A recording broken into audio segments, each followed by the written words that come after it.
இன்னைக்கு நம்ம சிக்கன் பிரியாணி எப்படி பண்ணுறது அப்படிங்கிறத பார்க்கலாம். கொஞ்சமாக நாம் பண்ண போகிறோம். செய்முறை விளக்கத்தை பார்த்துடலாம். இப்போ ஆயில் விட்டுடலாம். அதற்குரிய மசாலா சேர்த்துடலாம். பச்சை மிளகாய் சேர்த்துடலாம்.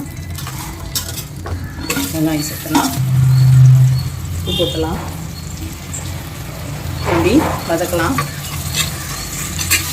விழுதுகள் இதில் போட்டலாம். இது நல்லா வதங்கட்டும். இப்போ நம்ம தக்காளியை துருவி சேர்த்துக்கலாம்.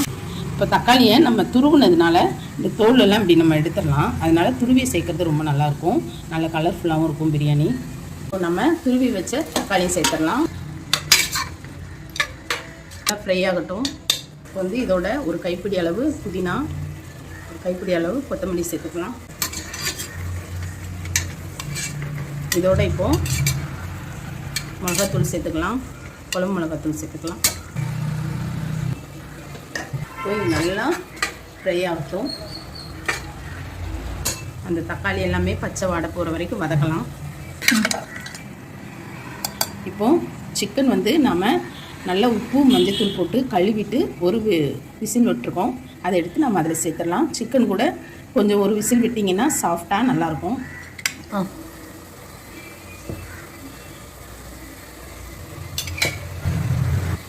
இப்போ நம்ம சிக்கன் சேர்த்துருக்கோம். அதாவது பாயில் பண்ண சிக்கன் சேர்த்துருக்கோம். இப்போ இது எல்லாமே கலந்து நல்லா ட்ரை ஆகட்டும். நம்ம இதை மூடி போட்டுடலாம். ரைஸில் கொஞ்சமாக ஆயில் விட்டு ஊற வச்சிடணும் இல்லையா, அந்த ரைஸ் சேர்த்துடலாம்.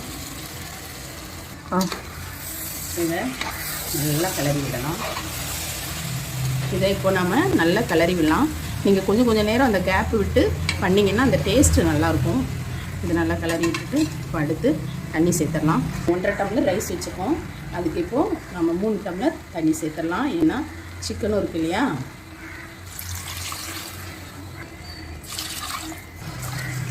தண்ணி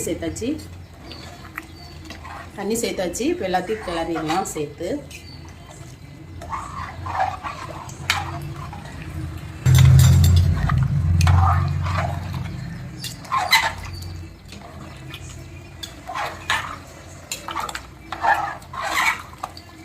இப்போ பாருங்கள், இந்த கரம் மசாலா சேர்த்து மூடி போட்டுடலாம்.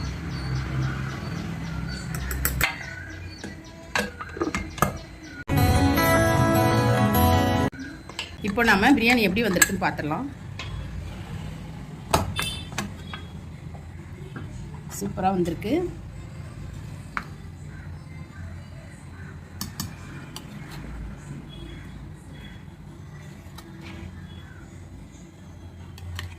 ரொம்பவே ஈஸியான முறையில் நம்ம செஞ்சிட்டோம் இல்லையா, கொஞ்சம் நேரத்தில்.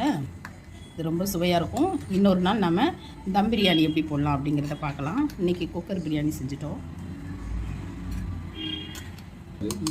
எல்லோரும் செஞ்சு பாருங்கள். ரொம்ப அற்புதமாக இருக்கும் இந்த பிரியாணி.